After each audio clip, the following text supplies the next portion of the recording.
Ma'am ये जो आप कह रहे हैं कि सही एज पे स्टार्ट हो जाए ये education, what is the right age according to you कि हाँ उनको सेक्स एजुकेशन अब देनी चाहिए अपनी जनता को?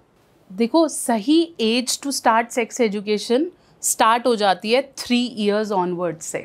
3 years? यस, सही बता दो। यस। तो आपको ऐसा लगेगा कि 3 साल के बच्चे को है ना क्या सिखाना है, but most of the rapes happen in the age from 3 to 5, जो छोटे बच्चों के साथ होते हैं। क्या बात कर रहे हो? Yes, the Pradyuman case which is very famous, DPS का केस है। The sports teacher did something bad with the child, a male child, 5 years का बच्चा था।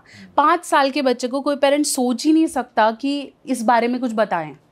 तब तक तो वो खुद ही प्रिपेयर नहीं होते, अभी वो अपना दूसरा कर रहे होते हैं, तो वो एक नहीं पता। मैं बोलती हूँ सही एज सेक्स एजुकेशन की तब है जब से बच्चा अपने बॉडी पार्ट्स ना वॉशरूम में छुपाने लगे, जब बोलने लगे कि बाथरूम का गेट बंद करो, मम्मी मेड देख रही है ना, टावल बांधो, मैं ऐसे नहीं उतारूंगा, तो वो एक सही एज है। बट कितना बताना उस एज के अनुसार बहुत ज़रूरी है। अब अगर आप 5 साल के बच्चे को ये बता दोगे कि ऐसे सेक्स होता है, तो डेफिनेटली वो अभी बहुत छोटा है उसे ग्रास्प करने के लिए। तो 3rd year से स्टार्ट करो, good touch, bad touch, what are your secret body parts, right. जैसे ही बच्चा 5-6 साल का हो जाए, 5-6 साल साइकोलॉजिकली वो एज है जब उसे ये पता है ये मेरा टॉय है, किसी को नहीं देना, तो आइडेंटिटी फॉर्मेशन हो गया। मैं इस समय वो मम्मी को ये भी बोल देता है कि आप गलत बोल रहे हो, मेरा दोस्त तो ये बोलता है ना, आप बुद्धू हो, व्हाटएवर। अब उसको पता है कि मेरी आइडेंटिटी है। उससे पहले वो वही बोल रहा है जो आप बोल रहे हो। आपने बोला काला काला है तो वो मानता है, ठीक है। अब उसके अंदर ये आ गया, जब उसके अंदर मैं आ गया तो वो सही एज है जब उसे ये बताओ कि how love is being portrayed, ठीक है। जैसे पापा का हाथ पकड़ना, सबके सामने लव को शो करना, अफेक्शन दिखाना, इंटीमेसी दिखाना, कि जब फैमिली में किसी को कुछ होता है तो हम सब रोते हैं, है ना, ऐसे पूजा करते हैं। जब हम ये चीज़ें सिखाते हैं, हमें पता है ये मॉरल सिखाने हैं, बट हम अपनी बॉडी से, what is sex, it's about learning your body itself ना। और क्या तरीका है बॉडी के बारे में जानने का? वही 2 चैप्टर्स हैं बायोलॉजी के, जिसे हम बोलते हैं ये सेक्स एजुकेशन है या तो रिप्रोडक्शन है, इसके बारे में नहीं पढ़ना है। स्कूलों में तो यही चैप्टर होता है मोस्टली, बस जो टीचर्स नहीं पढ़ाते, हाँ, क्योंकि वो भी शर्म में पढ़ाते हैं कि भाई हाँ, वो बोलते हैं ये नहीं आएगा क्योंकि वो कॉलेज में आ रहा है, तो वो पर्टिकुलर पोर्शन हटा ही देते हैं कि ये नहीं आएगा, या ये खुद पढ़ लेना। मैक्सिमम से मैक्सिमम 11th-12th में जो चैप्टर्स हैं उसके अंदर कॉन्ट्रासेप्टिव मेजर्स के बारे में पढ़ा देते हैं कि ये ऐसे होता है, ये ऐसे होता है, वो भी खुल के नहीं बताते। मेरे को ही नहीं बताया बीइंग मेडिकल स्टूडेंट होने के बावजूद, तो हमें प्लांट का रिप्रोडक्शन अच्छे से बताते हैं।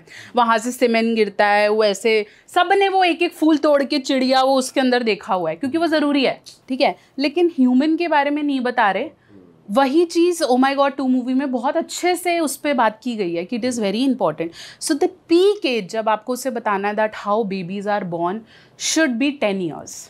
ओके। और मैम जैसे स्कूलों में 12th तक या हम 10th तक पढ़ते हैं सारी चीज़ें, तो वो कितनी हद तक बतानी चाहिए? क्योंकि एक हद भी तो होनी चाहिए ना इन चीज़ों की, किस हद तक बता रहे हैं, कितनी ओपननेस है, वो कितना होना चाहिए? देखो एक बात बताओ, जब हम प्यूबर्टी हिट करने की बात बोलते हैं, लोकल भाषा में यौनावस्था जब हमें आती है, हमें सेकेंडरी सेक्सुअल हार्मोन्स आते हैं, वो एज मेरे समय पे, ठीक है, थी अप्रॉक्सीमेटली 12 से 14 साल। बोलते थे कि 8th-9th में you will achieve periods female को, और बॉयज़ को बोला जाता, बॉयज़ को थोड़ा जल्दी आता है, ठीक है, तो वो आता है अप्रॉक्सीमेटली वही 12-13 साल के आसपास। और अब हम आगे बढ़ चुके हैं, news social media, that women are getting their periods, girls को हो रहे हैं 9 years में।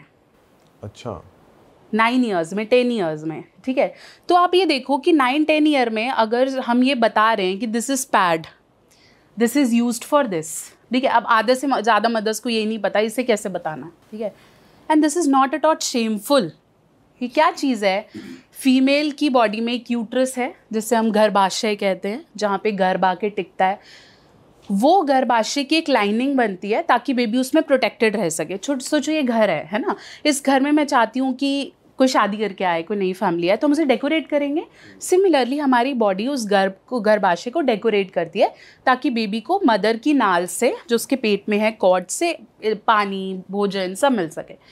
हर महीने वो डेकोरेशन होती है कि शायद इस महीने कंसीव हो जाए, ठीक है। वो बॉडी 12 साल से बनानी शुरू कर देते हैं क्योंकि वुमेन रिप्रोडक्टिव है।